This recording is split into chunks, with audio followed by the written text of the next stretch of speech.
ನೀನು ಯಾಜ್ಞಾಶಯನೇ? ಹೌದು. ಅಂದ್ರೆ ನನ್ನ ಸ್ವರ ದುಂಬಿ. ಹೌದು, ಒಂದು ರೀತಿ ಜಯಂಕಾರ ಇದ್ದ ಹಾಗೆ. ಅದು ಅಲ್ಲದೆ ನೀನು ತಪ್ಪಿಯೂ ಬೇಡದ ಮಾತಾಡುವಳಲ್ಲ, ಒಳ್ಳೆ ಮಾತನಾಡುವಳ್ಳೆ. ನಿನ್ನ ತಂಗಿ ಅಲ್ವಾ? ನೀನು ಎಷ್ಟು ಒಳ್ಳೇದು ಮಾಡ್ತೀನಿ ನೋಡು. ನೀನೆಲ್ಲ ಕುಂತು ಮಾತಾಡ್ಬಿಡಿ. ನೀನು ಅಡ್ಡದಾರಿ ಹಿಡಿಬೇಡ. ನಾನು ಅಡ್ಡದಾರಿಯಲ್ಲಿ ಹೋಗ್ಲೇ ಇಲ್ಲ. ನಾನು ನೇರವಾಗಿ ಹೇಳಿ. ನಿನ್ನ ಮಾತು ಅಂದ್ರೆ ಅಡ್ಡದ ಮಾತಾಯ್ತು ನನಗೆ. ಅದು ಅಡ್ಡದಾರಿಯಲ್ಲಿ ಇರುವವರಿಗೆ ಹಾಗೆ ಅನಿಸುವುದು. ತಂಗಿ, ನೀನು ಒಳ್ಳೆ ತಿಳಿದವಳು. ನೀನು ತಿಳಿದವಳಾಗಿ ನೀನು ಹೀಗೆ ಮಾಡ್ತೀನಿ ಹಾಗೆ ಕನಸು ಮನಸ್ಸಿನಲ್ಲಿ ನಡೆಸಿದವ ನಾನಲ್ಲ.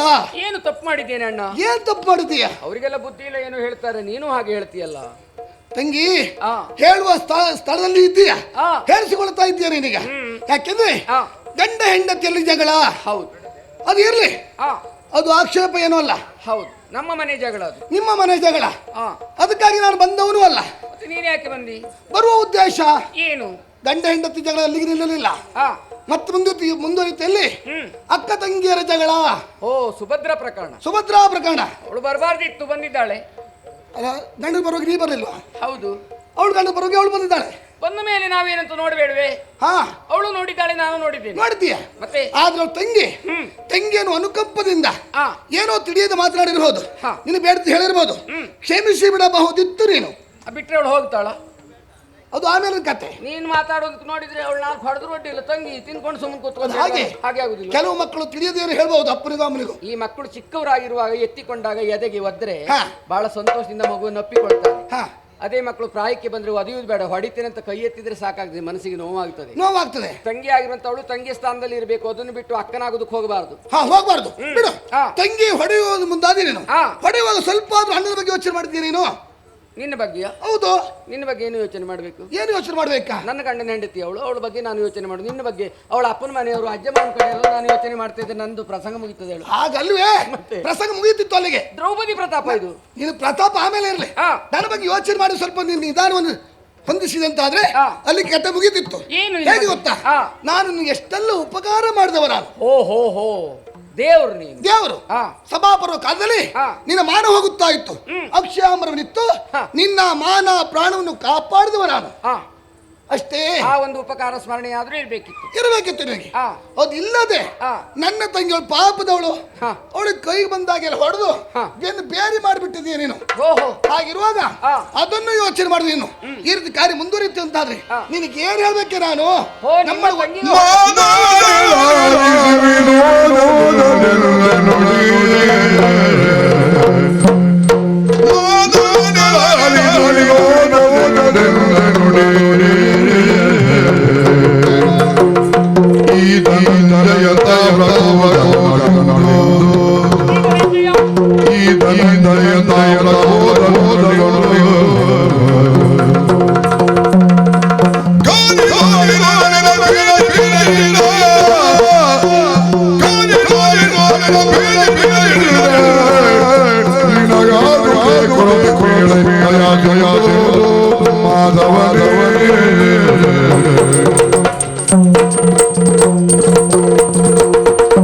ಮಾಧವನೇ ಲಾಲಿಸು. ಏನು ವಿನೋದದಳು ಎನ್ನ ಮಾತನ್ನು. ಹಾ.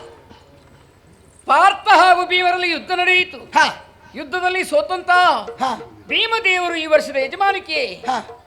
ಆಳ್ವಿಕೆ ಒಳಪಟ್ಟಂತ ಈ ಪಾಂಚಾಲಿಯನ್ನು ಕರೆದು ಯುದ್ಧಕ್ಕೆ ಮುಂದುವರಿಸಿದ್ರು. ಹಾ. ಯುದ್ಧದ ಪ್ರಕರಣ ಅಲ್ಲಿಗೆ ಮುಗಿಲಿಲ್ಲ. ಹಾ. ನಿನ್ನ ತಂಗಿ ಆಗಿರುವಂತಹ ಸೌಭದ್ರೆಯನ್ನು ಹಾ. ಕರೆಸಿದ. ಹೌದು. ಅವಳಿಗೆ ನೀತಿಯ ಮಾತು ಹೇಳಿದೆ. ಹಾ. ಸ್ವಚ್ಛಾಂಗಿ ನೀ ಕೇಳು, ಹಾ. ನಿನಗೆ ಒಳ್ಳೆತಲ್ಲ ಸವತಿ ಮತ್ಸರ, ಹಾ. ರಣಕ್ಷೇತ್ರ ಒಳ್ಳೇದಲ್ಲ ನಿನಗೆಲ್ಲ. ಹಾ. ನಾನೇನೋ ಬಂದಿದ್ದೇನೆ, ಹಾ. ನಿನಗೆ ಆಗುದಿಲ್ಲ ಅಂತ ಹೇಳಿದೆ. ಹಾ. ನೀನು ಬಂದ ಮೇಲೆ ನಾನು ಬಂದ್ರೆ ಏನಾಗುತ್ತದೆ? ಅಲ್ಲ, ಆ ವಿಷಯ ನಾನು ತಿಳಿಸೋದಿತ್ತಲ್ಲ ನೀನು. ನಿನಗೆ ನೀನು ತಂಗಿ ರೀತಿ ಹೇಳ್ತಾ ಇದ್ದಾಳೆ ಹಾ. ಅಂತ ತಿಳಿಸೋದಿತ್ತಲ್ಲ.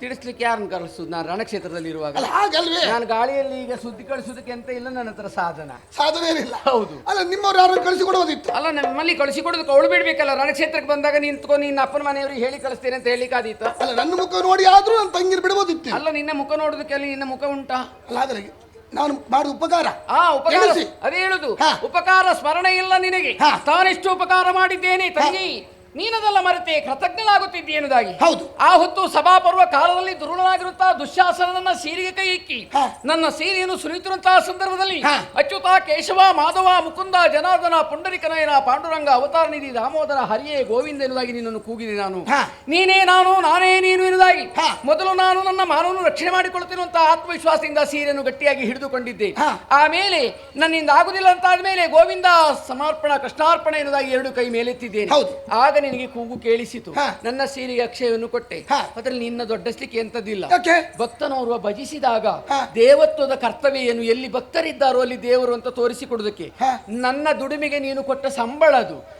ಅದಲ್ಲದಿದ್ರೆ ನಿನ್ನ ಯೋಗ್ಯತೆ ಹೆಚ್ಚಾಗುವುದಿಲ್ಲ. ಯಾಕೆ ಹೆಚ್ಚಾಗುದಿಲ್ಲ? ನಾನು ಕೂಗಿದಾಗ ನೀನು ಬಾರದಿದ್ರೆ ನೀನು ದೇವರಂತಾಗುವುದಿಲ್ಲ. ಹಾಗಾದ್ರೆ ದೇವರು ಅಂತ ಆದ್ಮೇಲೆ ದೇವರಿಗೆ ಇರ್ತಿ ಬೈಯುವುದು ಹೊಡೆಯುವುದು ಸರಿಯೇನೆ? ಅಲ್ಲಿ ಆ ದೇವರಿಗೆ ಯಾರು ಹೊಡೆದಿದ್ದಾರೆ? ಅಲ್ಲಿ ಹೊಡೆದು ಮುಂದಾಗ್ತಾ ಇದ್ದೇನೆ. ದೇವರು ದೇವಸ್ಥಾನದಲ್ಲೇ ಇರಬೇಕು. ದೇವರು ಊರ್ ಮೇಲೆ ಹೊರಟದಂತಾದ್ರೆ ಅದು ಮಾರಿ ಅಂತ ಹೊಡಿತಾರೆ, ಅದನ್ನು ಮಾರಿಯನ್ನು ಎಬ್ಬಬೇಕಾಗ್ತದೆ. ಹೌದಾ? ಆದ್ರಿಂದಲೇ ಹೇಳ್ತೇನೆ, ದೇವರನ್ನು ಭಕ್ತಿಲ್ಲ ನಿನಗೆ. ನೀನು ದೇವರಾಗಿ ತಾನು ಉಪಕಾರ ಮಾಡಿದಂತ ಹೇಳುವುದು ಬೇಡ. ನಿನಗೆ ಉಪಕಾರ ಮಾಡ್ಲಿಲ್ವ ನಾನು? ನನಗೆ ನೀನು ಪ್ರಾಣ ಹೋಗುವ ಸಂದರ್ಭ, ಮಾನ ಹೋಗುವ ಸಂದರ್ಭ, ಯಾವ್ದು? ಮಗನಾಗಿರುತ್ತಾ ಮನ್ಮಥನಿಗೆ ಮಡದಿ ಆಗಿರುತ್ತಾ ರುಕ್ಮಿಣಿಯಲ್ಲಿ 8 ದಿವಸದಲ್ಲಿ ಮದುವೆ ಮಾಡ್ತೇನೆ, ಅದಲ್ಲದಿದ್ರೆ ನಿಮ್ಮನ್ನ ಅಗಲಿ ಇಡ್ತೇನೆ ಅಂತ ಬಂತ ಮಾಡ್ಲಿಲ್ವಾ? ಹೌದು. 7 ದಿವಸ ಕಳೆದಿ ನೀನು ಹುಡುಗಿ ಹುಡುಕ್ಲಿಕ್ಕೆ ಆಗ್ಲಿಲ್ಲ.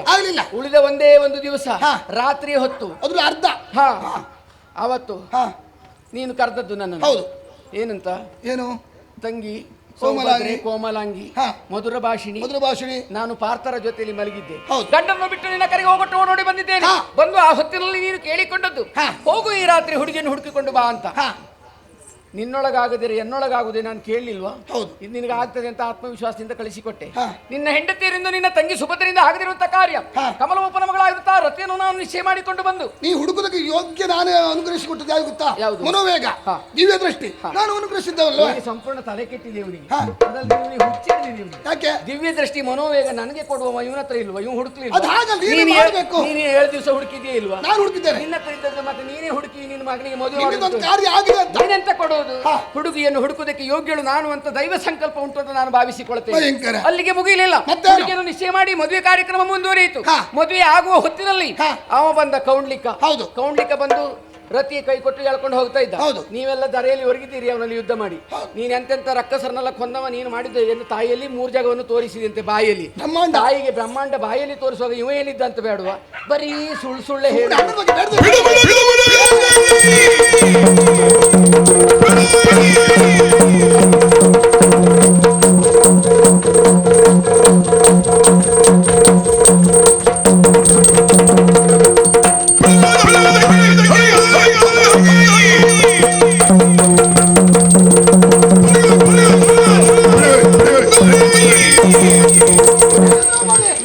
ಏನು ತಂಗಿಯರು ಕಾರಣಕ್ಕೆ ಸುಮ್ಮನೆ ಬಿಟ್ರೆ ಬಾಯಿಗೆ ಬಂದಾಗಿ ಮಾತನಾಡುತ್ತಾ ಇದ್ದೀಯಾ? ನೀನು ತಂಗಿ ಅಂತ ಸುಮ್ಮನೆ ಬಿಡುವುದಂತ?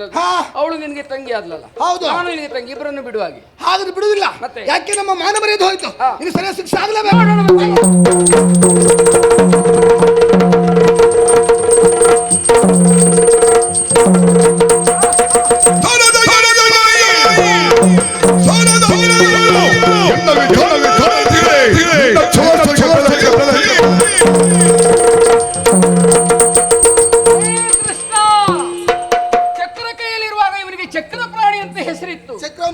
ಚಕ್ರ ಕೊಡೋದಲ್ಲ, ನೀನಿನ್ನ ಈಗ ಗುಲಾರ ಮನೆಗೆ ಹೋಗ್ಬೇಕು ಚಕ್ರ ತರ್ಲಿಕ್ಕೆ. ಈಗ ನೀನು ಬರೀ ಪಾಣಿ, ಚಕ್ರ ಇಲ್ಲ, ಚಕ್ರ ಇಲ್ಲದೆ ಯಾವ ಕಾರ್ಯವೂ ನಡೆಯುವುದಿಲ್ಲ.